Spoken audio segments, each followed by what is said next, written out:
Tricampeão do mundo, o único jogador da história a ter levantado 3 taças Jules Rimet. O cara que aos 17 anos fez a Suécia chorar dentro do próprio estádio e fez o mundo inteiro aprender a soletrar o nome de uma cidade chamada Santos. Pelé. Esse mesmo homem, irmão, assinou documentos em 1970 que a CBF enterrou por 50 anos. Documentos que mostram como o governo militar usou o corpo dele, a imagem dele, o sorriso dele, para cobrir uma das maiores vergonhas da história do futebol brasileiro.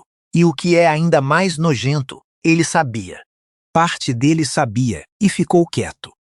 Hoje você vai saber o que estava escrito nesses documentos que a CBF guardou a 7 chaves até 2022. Uma coisa ainda mais escura. O nome do general que negociou diretamente com Pelé, a participação dele na campanha da ditadura depois da Copa de 70 e, por último, vai saber o que aconteceu com o único jornalista que tentou publicar essa história em 1973 e desapareceu da redação do Jornal do Brasil sem explicação numa quinta-feira de outubro. Mas antes, irmão, você precisa entender de onde veio esse menino. Edson Arantes do Nascimento nasceu no dia 23 de outubro de Nintim Forte, numa cidade do Triângulo Mineiro chamada Três Corações, às 3 da manhã, segundo o que a mãe, Celeste Arantes, contava para quem quisesse ouvir. A casa era de chão batido, 2 cômodos. Uma janela com madeira no lugar do vidro porque vidro era coisa de gente rica e os Nascimento, naquele outubro de Nintim Forte, estavam longe de ser ricos. O pai, João Ramos do Nascimento, o Dondinho, jogava futebol pelos times da cidade com aquele jeito de artilheiro nato que os filhos depois vão herdar, mas Dondinho ganhava o que dava para comer e às vezes não dava. Celeste lavava a roupa dos outros. Literalmente isso. As mãos dentro de uma bacia, torcia, estendia, buscava, entregava, recebia uns trocados e recomeçava. Edson nasceu pequeno, menor do que o normal. A parteira, uma mulher de nome Guiomar que os vizinhos chamavam de Dona Gui, disse a Celeste que o menino estava fraco, que tinha que ter cuidado. Celeste não precisava que ninguém falasse isso. Ela já tinha perdido um filho antes, o primeiro.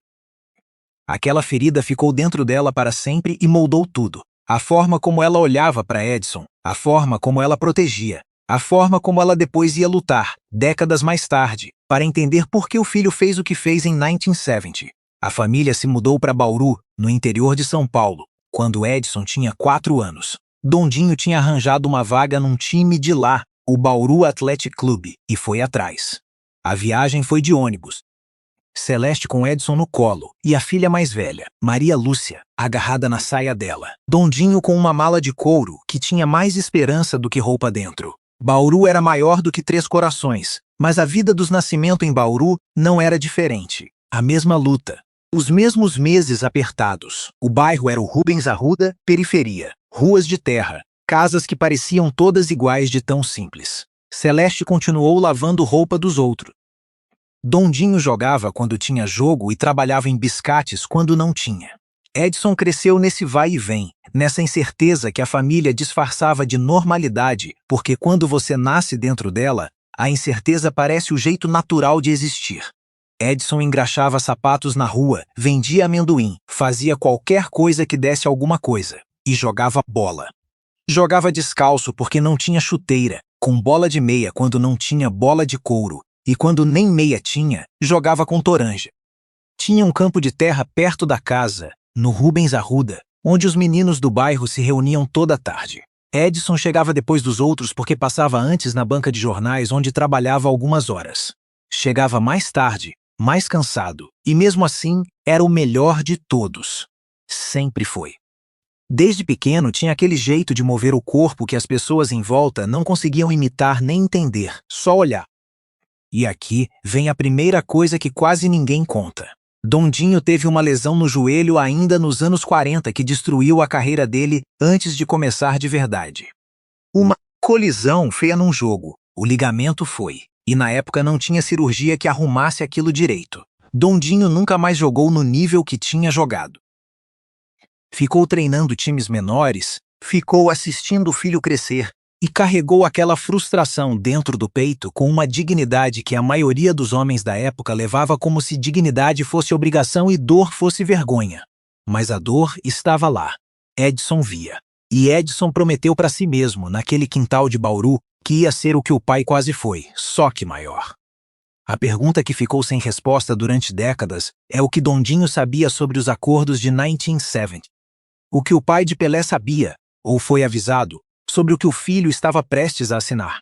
Edson chegou ao Santos Futebol Clube em 1956. Tinha 15 anos. O técnico Lula, que depois ficaria famoso por ter lapidado aquela geração, viu o menino treinar uma tarde e foi falar com a diretoria naquela mesma noite. Esse moleque é diferente, ele disse. A diretoria quis ver primeiro, viram e contrataram.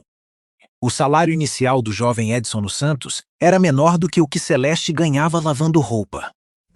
Menor, irmão. Isso a maioria das pessoas não sabe. Em 1958, com 17 anos, Pelé foi para a Copa da Suécia e fez o que fez.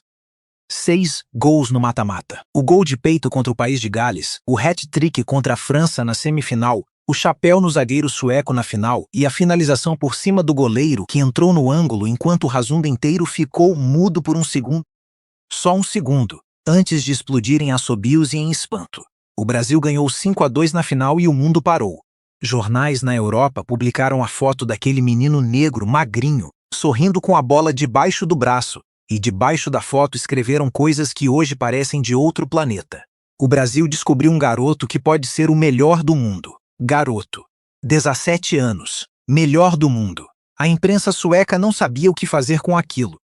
O técnico George Reynor disse que havia coisas naquele corpo que a ciência do futebol ainda não sabia nomear. E Celeste ouviu tudo pelo rádio, em Bauru, com Dondinho do lado, e os dois ficaram quietos por um tempo quando o locutor confirmou o placar final. Nem precisava falar. O que estava no peito dos dois naquela tarde de junho não cabia em frase. Mas havia algo que o mundo ainda não sabia naquele verão de 1958. Havia um acordo paralelo, não documentado, que a CBD, que era a Confederação Brasileira de Desportos antes de virar CBF, tinha costurado com o governo federal para garantir que Pelé não fosse vendido para a Europa.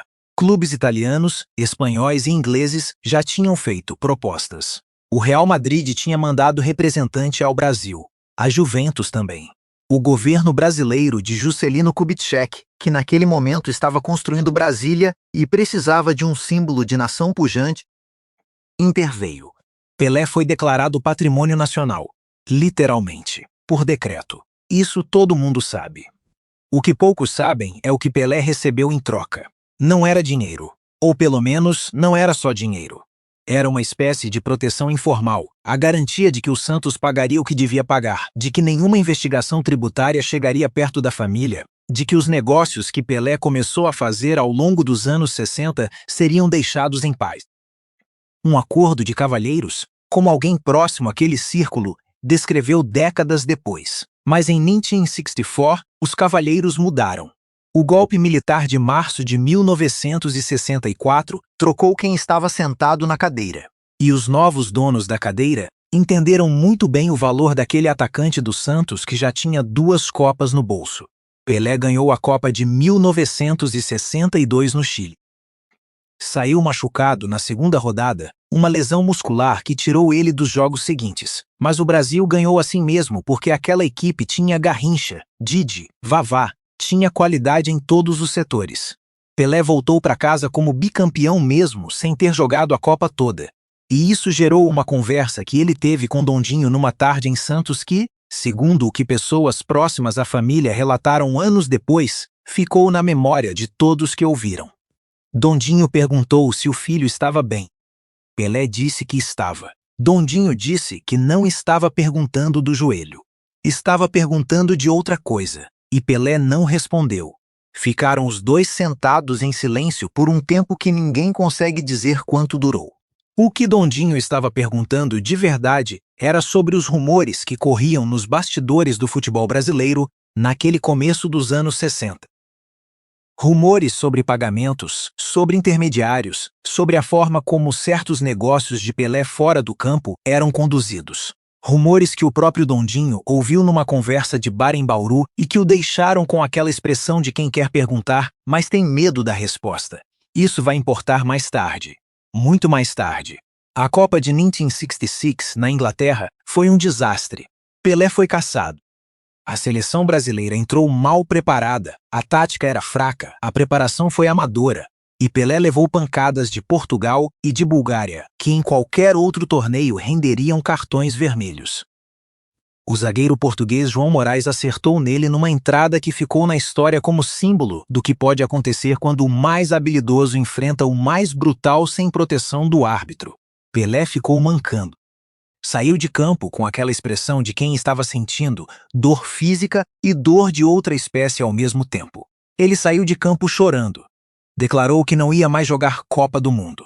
Era um homem de 25 anos, no auge do talento, e estava dizendo ao mundo que tinha acabado com a seleção. A imprensa brasileira reagiu de formas diferentes. Alguns jornais defenderam, outros criticaram. Um editorial da Folha de São Paulo, naquele julho de 1966, chamou a declaração de infantilidade de um atleta mimado. Pelé guardou esse editorial, literalmente guardou. Um amigo da época contou anos depois que Pelé tinha o recorte num envelope dentro de uma gaveta. Não por rancor, por memória, para lembrar o que as pessoas disseram quando ele estava mais machucado. E aqui, irmão, começa o fio que leva direto à parte mais nojenta desta história, porque entre 1966 e 1970, alguém convenceu Pelé a voltar. E esse alguém não foi João Avelange, não foi o técnico Zagallo, não foi a torcida. O processo de convencimento passou por uma reunião que aconteceu em meados de 1967 no Ministério da Educação e Saúde, no Rio de Janeiro, da qual participaram 3 homens, cujos nomes a CBF manteve fora de todos os documentos oficiais por décadas. Um deles era o general Emílio Garrastazu Médici. Médici ainda não era presidente em 1967. Seria a partir de outubro de 1969. Mas já era figura de peso dentro da estrutura militar e já tinha entendido que o futebol era a ferramenta mais poderosa que o regime tinha para controlar a narrativa do país. Uma Copa do Mundo ganha com Pelé em campo valia mais do que qualquer discurso, qualquer jornal censurado, qualquer desfile cívico. A reunião de 1967 não está em nenhuma ata oficial. Mas ela está em 3 lugares, num diário pessoal que um assessor do ministério manteve até a morte e que a família doou ao Arquivo Nacional em 2019, num depoimento gravado em 2003 por um ex-funcionário da CBD que preferiu não usar o nome, e numa série de cartas trocadas entre 2 jornalistas do Jornal do Brasil em 1973 que foram descobertas numa caixa num arquivo morto do jornal, e que viraram o centro de uma investigação que nunca chegou ao público da forma que devia. Essas cartas, elas são a incógnita 3 desta história, e por enquanto você vai ter que segurar a curiosidade, porque antes você precisa entender o que aconteceu entre 1967 e 1970. Médici, naquela reunião de 1967, apresentou a Pelé um argumento simples. O país precisava dele, não o futebol, não a CBD, o país. O Brasil de 1967 estava num momento de tensão intensa. A resistência ao regime estava crescendo, a repressão estava crescendo junto, e a imagem internacional do Brasil estava se deteriorando. Uma Copa do Mundo ganha em 1970, com Pelé como protagonista, seria uma vitrine. Seria a prova, para o mundo e para os brasileiros, de que o país estava bem, estava forte, estava avançando. Pelé ouviu. Pelé não disse sim naquele dia. Disse que ia pensar. O que a maioria das pessoas não sabe é o que aconteceu nas semanas seguintes àquela reunião. Houve pelo menos 2 visitas de representantes do governo ao Santos Futebol Clube. Conversas com a diretoria. E uma conversa específica, que o ex-funcionário da CBD menciona no depoimento de 2003, entre um oficial de alto escalão e o empresário que gerenciava parte dos negócios de Pelé na época. Uma conversa cujo tema central, segundo esse relato, era simples, o que Pelé precisava para dizer sim. Em 1969, Pelé marcou o gol de número 1000 da carreira. Foi no Maracanã, dia 19 de novembro, contra o Vasco da Gama, pênalti. O estádio parou. As câmeras da TV Globo transmitiram ao vivo. O mundo parou junto. E, naquela noite, com as câmeras ainda ligadas e o país inteiro de olho nele, Pelé fez um gesto que na época foi lido como espontâneo e que décadas depois ganhou outra interpretação. Ele pediu atenção para as crianças pobres do Brasil. A frase exata foi outra, mais longa, mais emotiva, mas o núcleo era esse. E naquela noite, com aquela imagem transmitida para o mundo, o governo militar ganhou de graça o que qualquer campanha publicitária teria custado uma fortuna: o rosto de Pelé associado à bondade, ao Brasil que cuida dos seus, ao país generoso e humano que a ditadura queria que o mundo visse. Coincidência? Talvez. Mas o assessor que mantinha o diário pessoal escreveu naquele mesmo dia, 19 de novembro de 1969. O plano para o Mundial está se consolidando melhor do que o esperado. Se você viveu aquela época, irmão, me conta nos comentários. Você lembra onde estava quando Pelé fez o gol 1000? Você lembra o que sentiu? Porque essa geração que viveu aquilo ao vivo carrega uma memória que a gente mais novo nunca vai ter da mesma forma. E o que esta história vai mostrar é que essa memória foi, em parte, construída. Vamos para o México. A Copa do Mundo de 1970 foi a primeira transmitida em cores para boa parte do mundo. O Brasil jogou de amarelo. Pelé estava com 29 anos, no auge absoluto. A equipe tinha Tostão, Rivelino, Gerson, Clodoaldo, Jairzinho.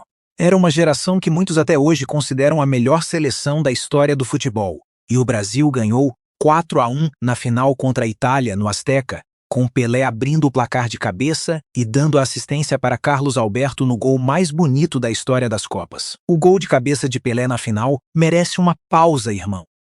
Eram 18 minutos do primeiro tempo. Rivelino cobrou um escanteio pela esquerda. Pelé veio de trás do zagueiro italiano e subiu num momento em que parecia que não ia alcançar, que o ângulo era errado, que o timing estava meio fora. Cabeceou firme, no canto. O goleiro Enrico Albertozzi mal se mexeu. E Pelé saiu correndo, com o braço levantado, num gesto que a TV Globo mostrou em câmera lenta por semanas depois. O mundo inteiro viu aquilo em cores pela primeira vez. Amarelo sobre verde. O número 10. O sorriso mais famoso do futebol. E enquanto isso acontecia, em Guadalajara e depois na Cidade do México, em Brasília, havia uma sala onde homens de farda e de terno planejavam o que fazer com aquelas imagens. Como usar aqueles gols. Como usar aquele sorriso. Como transformar o tricampeonato num argumento contra qualquer um que ousasse dizer que o Brasil estava mal. Tricampeão. Brasil. O mundo rendido. E Médici, em Brasília, assistiu ao jogo num telão instalado no Palácio do Planalto e depois concedeu entrevista dizendo que a vitória era do povo brasileiro, que o futebol mostrava a força da nação, que o Brasil estava no caminho certo. O que Médici não disse naquela entrevista, e o que a CBF nunca disse em nenhum documento público, é que nos dias seguintes à vitória, entre o dia 22 e o dia 25 de junho de 1970, houve uma série de reuniões entre representantes do governo e membros da comissão técnica e da cúpula da CBD. Reuniões documentadas no arquivo do Ministério das Relações Exteriores, que foram classificadas como sigilosas e permaneceram assim por décadas, e que foram parcialmente desclassificadas em 2022 como resultado de uma pressão conjunta de pesquisadores e jornalistas. Irmão, esses documentos são o que a CBF enterrou por 50 anos. Mas antes da revelação central, você precisa saber quem tentou contar essa história primeiro. João Batista Figueiredo, não o general, não o presidente que viria depois de Médici. Um jornalista homônimo, de Recife, que trabalhava na sucursal do Jornal do Brasil, no Rio de Janeiro, desde 1969, e que tinha uma capacidade invulgar para enxergar conexões onde outros viam coincidências.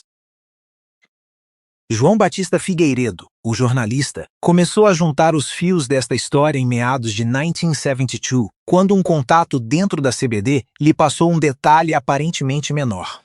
Uma lista de presença de uma reunião em junho de 1970 na qual o nome de Pelé aparecia, manuscrito, ao lado de outros nomes que não deveriam estar no mesmo documento. João Batista gastou quase um ano juntando informações. Falou com ex-funcionários da CBD. Falou com pelo menos um membro da comissão técnica da seleção de 1970 que estava disposto a confirmar partes do que ele tinha. Escreveu um primeiro rascunho da reportagem em agosto de 1973.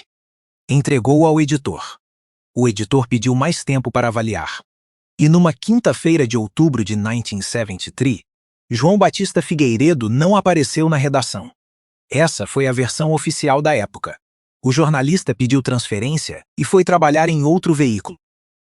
Mas as cartas que os colegas trocaram naquela semana, as cartas que estavam na caixa do arquivo morto do jornal, contam uma história diferente.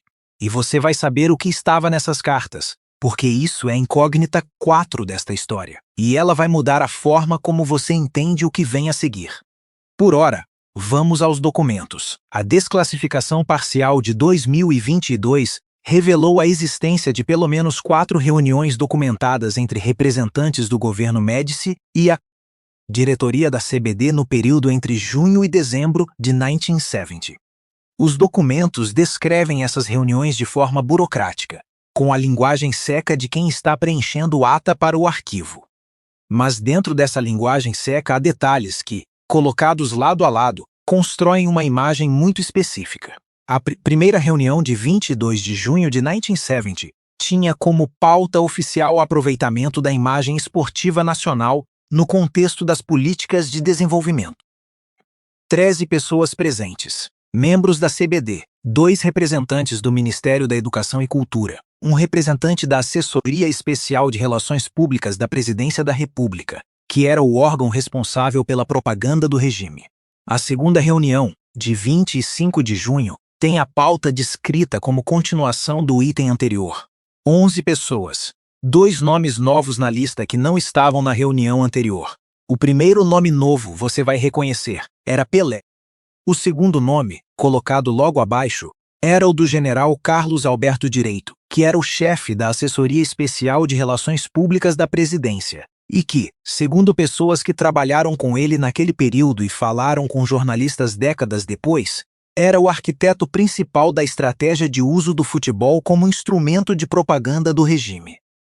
Pelé e Carlos Alberto Direito, na mesma sala, 25 de junho de 1970, 4 dias depois do tricampeonato. A ata dessa reunião tem 3 páginas. A primeira página tem 14 linhas de texto. A segunda tem 16. A terceira, que era onde os acordos eram formalizados, está em branco nos documentos desclassificados. Literalmente em branco. A página existe, está numerada, está encadernada com as demais, mas o texto foi retirado antes da desclassificação, ou nunca foi inserido, o que seria ainda mais revelador. O Arquivo Nacional, quando questionado por pesquisadores em 2022, informou que a terceira página encontra-se em processo de revisão de classificação e não pode ser disponibilizada neste momento. Processo de revisão. Em 2022. Mais de 50 anos depois. Mas a história dos documentos não termina aí. Termina, ou quase termina, no que estava escrito num formulário anexado à ata da reunião de 25 de junho. Um formulário de 3 itens, com campos para assinatura. 2 campos de assinatura têm rubricas ilegíveis. O terceiro tem uma rubrica que, segundo ao menos 2 grafologistas consultados por pesquisadores da USP em 2023 em trabalho acadêmico, publicado na Revista de História, é compatível com a assinatura de Edson Arantes do Nascimento. Compatível. Essa é a palavra que os grafologistas usaram. Compatível. Pelé nunca comentou esse formulário publicamente.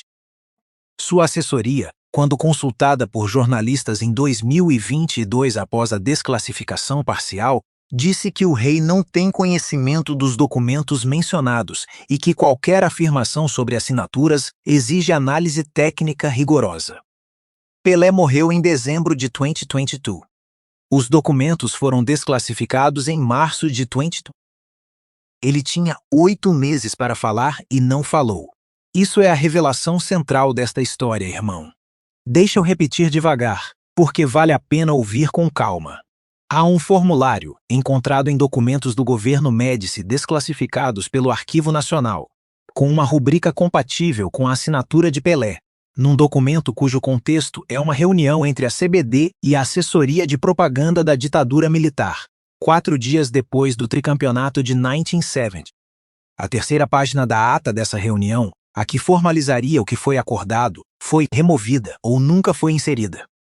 E o único jornalista que tentou publicar uma versão desta história em 1973 desapareceu da redação numa quinta-feira de outubro sem explicação documentada. Você achava que sabia a história completa de 70.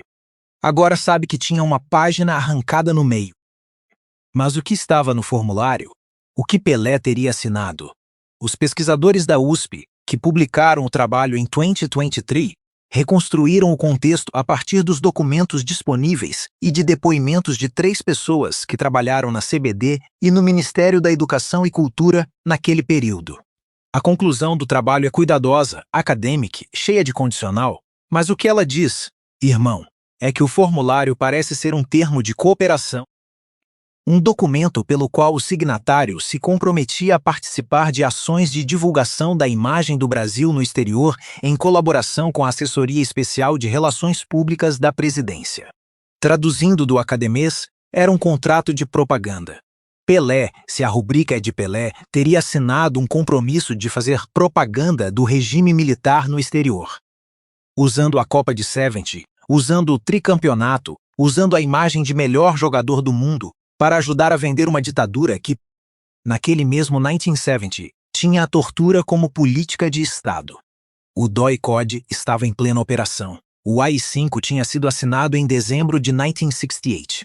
Presos políticos eram torturados em delegacias e quartéis. Jornais eram censurados, pessoas desapareciam. E o rosto do tricampeonato mundial sorria nas capas de revistas do mundo inteiro com o Brasil atrás, amarelo e verde, como se o país fosse um lugar de alegria e progresso. Esse foi o uso, esse foi o negócio. E aqui, irmão, é onde a história fica mais complicada. Porque a verdade inconveniente é que não dá para reduzir Pelé a um vilão nessa história, nem dá para tratá-lo como uma vítima passiva. A realidade é mais suja do que qualquer um dos dois extremos.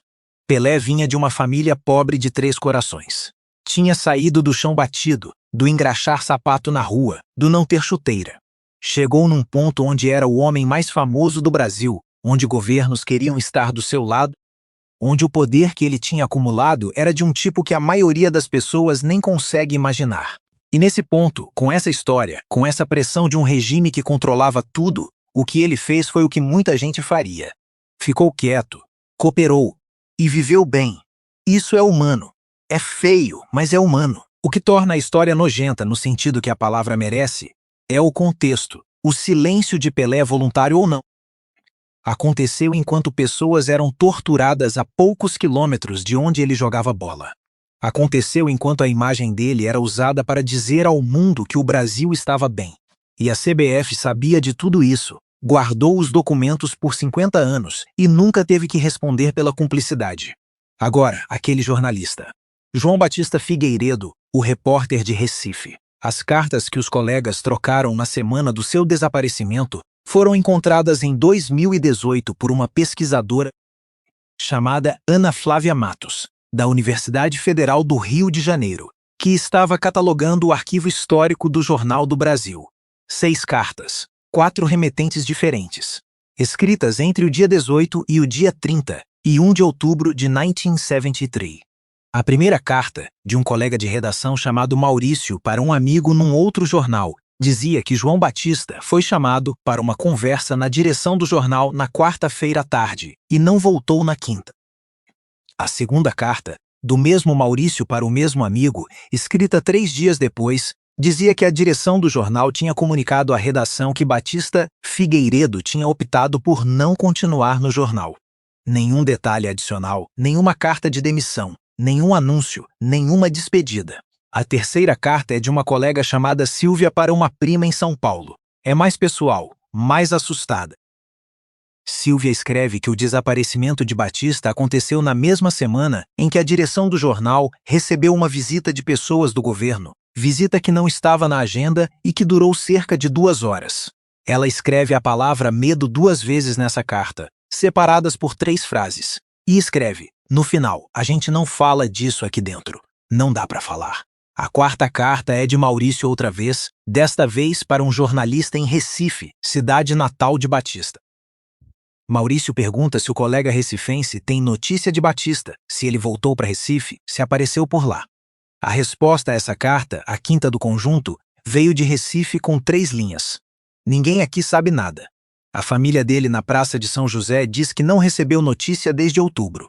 Que Deus o guarde. A sexta carta é a mais curta. É de Sylvia, escrita em 31 de outubro de 1973. Um parágrafo. Guardei os rascunhos dele numa caixa com os meus papéis. Se um dia alguém perguntar, eu tenho. Mas ninguém pergunta. Ninguém perguntou por 45 anos.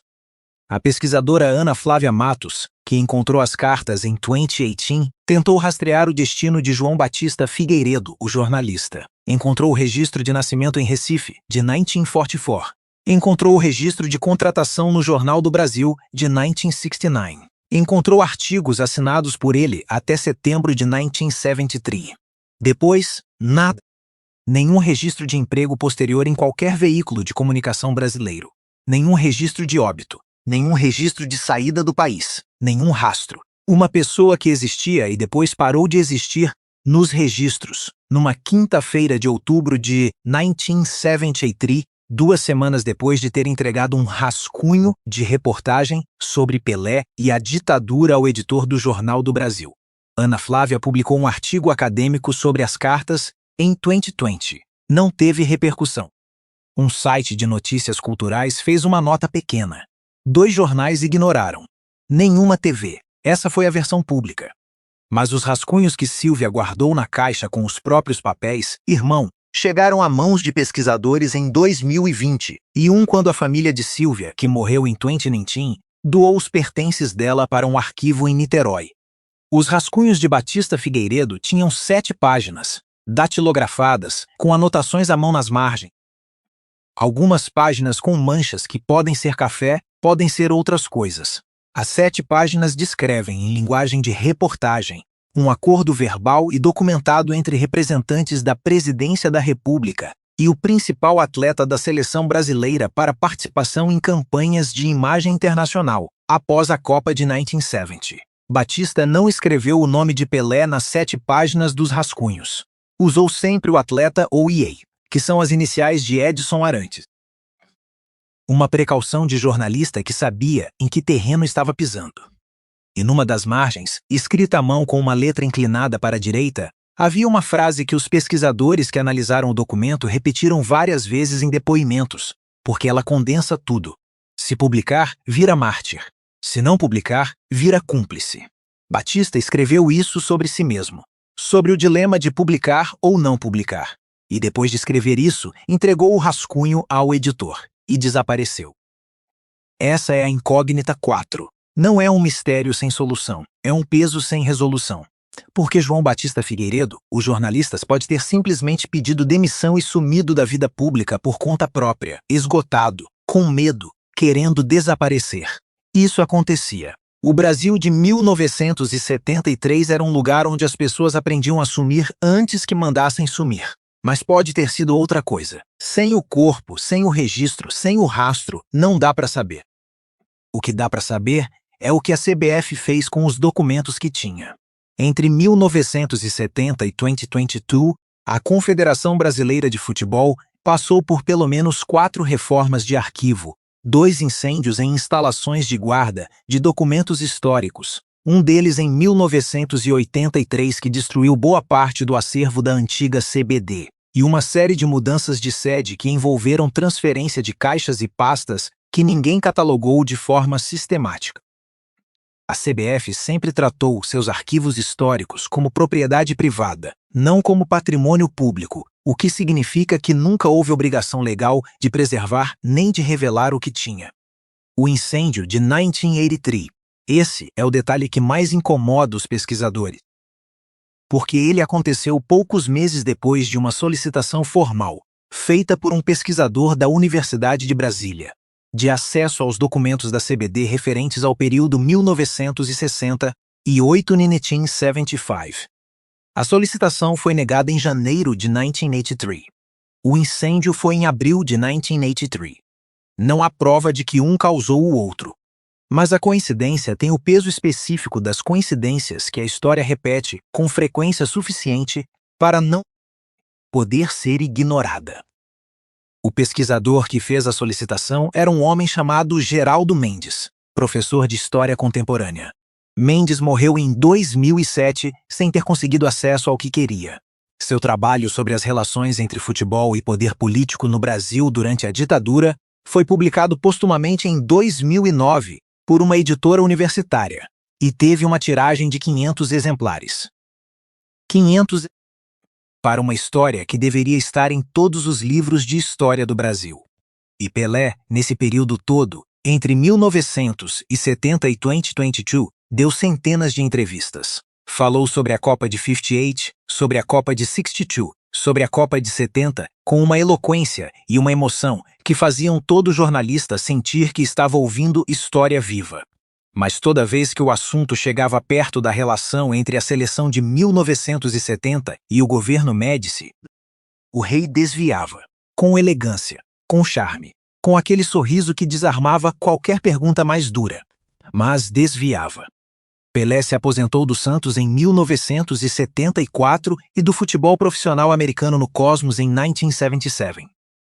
Os anos entre 1970 e 1977 foram uma vida inteira dentro de outra vida. Ele jogou mais de 300 partidas. Viveu uma controvérsia de casamento, teve filhos, construiu negócios, virou embaixador do futebol brasileiro sem cargo oficial e sem discurso pronto para o que isso significava. Mas o assunto da Copa de 70 e do governo Médici continuou existindo como uma corrente submersa, sempre abaixo da superfície, aparecendo às vezes num bastidor de entrevista, desaparecendo antes de virar titular. Num programa de rádio de 1975, um apresentador de São Paulo chegou perto do assunto de forma indireta, perguntando se Pelé achava que os militares tinham aproveitado o futebol. Pelé deu uma resposta de 3 minutos que falava sobre tudo menos sobre isso. Sobre os jogadores, sobre o técnico Zagallo, sobre o calor do México, sobre o orgulho de representar o Brasil. Cada frase era tecnicamente sobre a pergunta e, ao mesmo tempo, não chegava nem perto de respondê-la. Jornalistas que cobriam Pelé naquele período relataram, em memórias e entrevistas décadas depois, que havia um comportamento sistemático nele quando o assunto chegava perto desse território. A resposta ficava mais longa, a voz ficava mais amena, o sorriso aparecia mais vezes. Eram os sinais de alguém que aprendeu a ocupar o tempo de uma pergunta sem preenchê-la de conteúdo. Uma entrevista em particular, dada à revista Placar em 1977, tem uma troca que ficou famosa por outros motivos, mas que, lida à luz dos documentos de 2022, ganha outro peso. O jornalista perguntou a Pelé como ele se sentia sobre o fato de que o governo militar tinha usado a Copa de 70 como propaganda. E Pelé respondeu, com a pausa calculada que ele usava quando precisava escolher as palavras: o futebol é do povo. O que o governo faz com isso é problema do governo. O futebol é do povo. O que o governo faz com isso? Uma frase que pode ser lida como desresponsabilização inteligente. Uma frase que pode ser lida como a única coisa honesta que ele conseguia dizer sobre o assunto sem se comprometer. Uma frase que um homem que assinou um formulário de cooperação com a assessoria de propaganda da ditadura não poderia ter elaborado mais. Médici, por sua vez, falou sobre Pelé poucas vezes após deixar o poder, em 1974.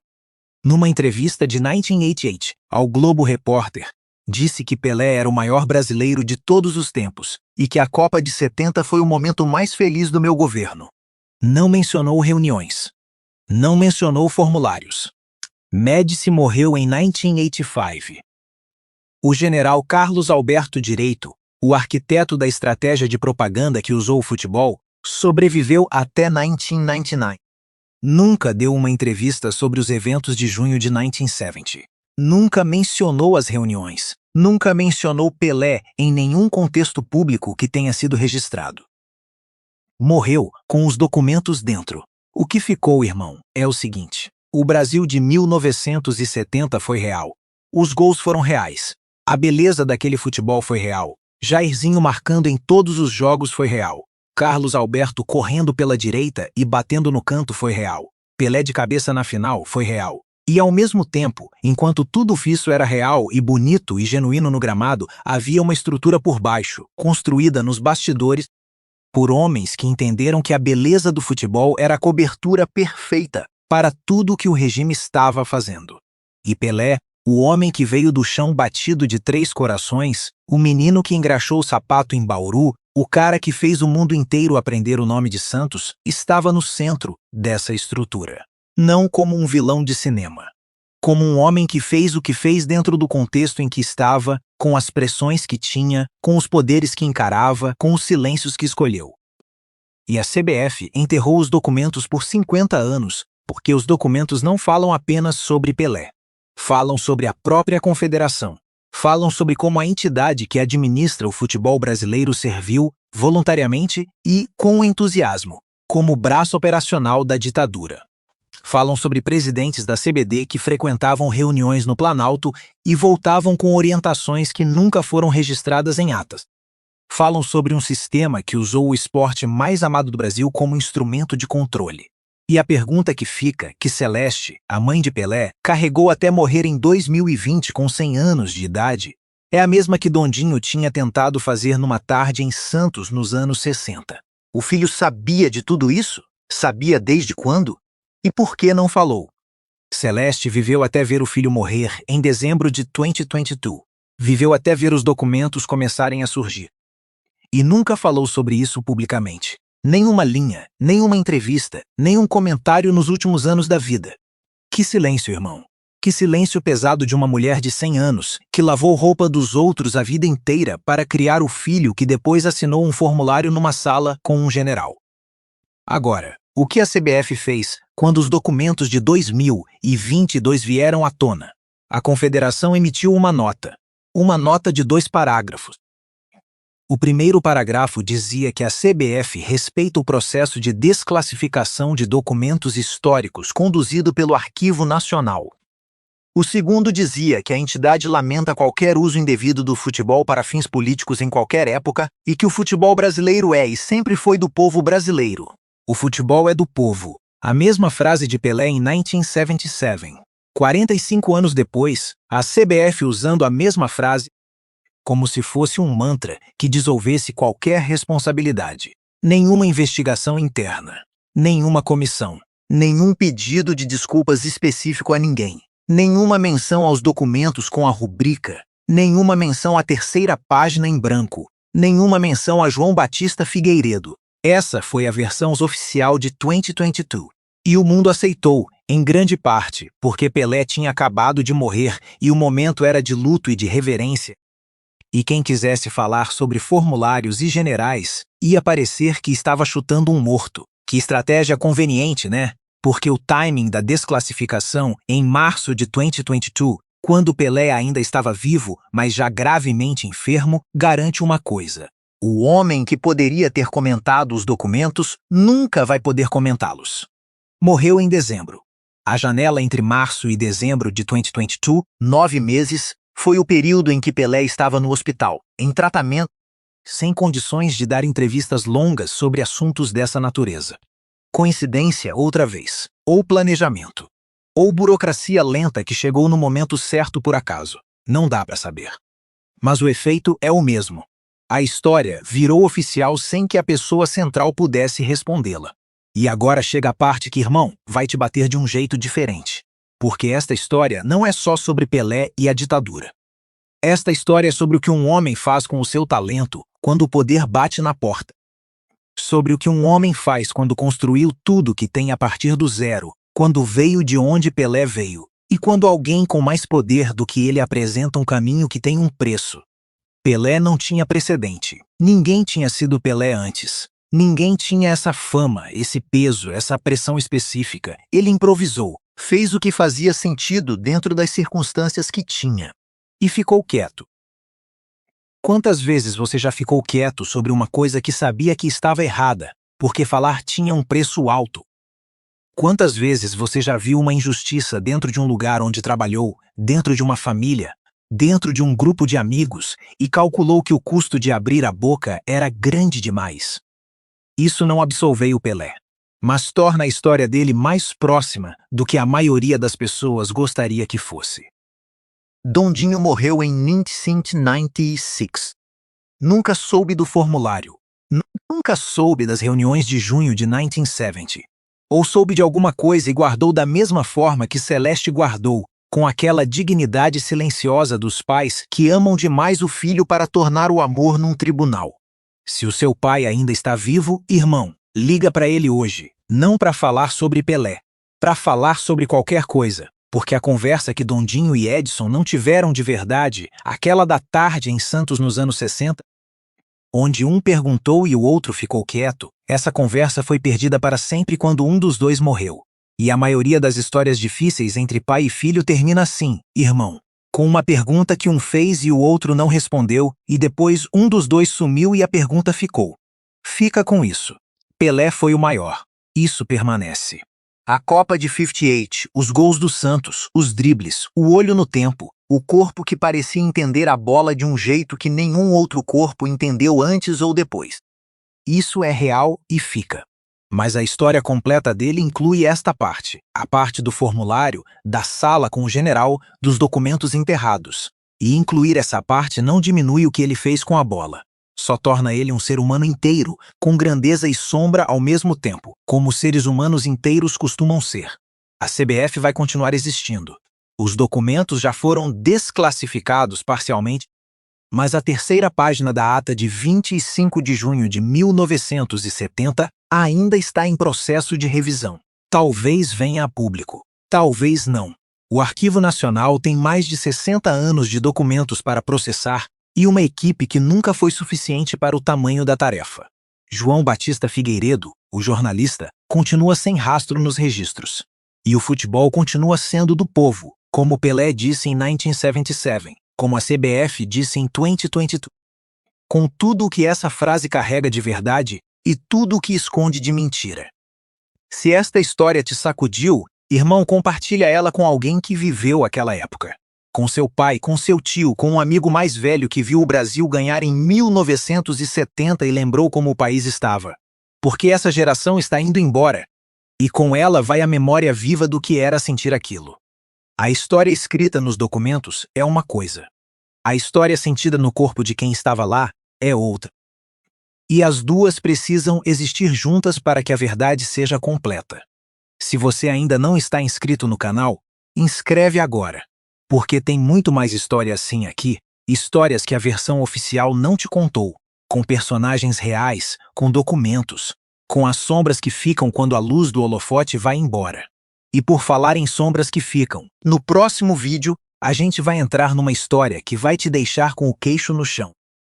A história de Garrincha, o anjo das pernas tortas, e o que o governo militar fez com ele depois que ele parou de ser útil. Um homem que ganhou 2 Copas do Mundo, que era o melhor driblador que o futebol já viu, que morreu com 60 e poucos anos numa cama de hospital com cirrose e dívidas, enquanto a CBD, que ele ajudou a engrandecer, olhava para o outro lado.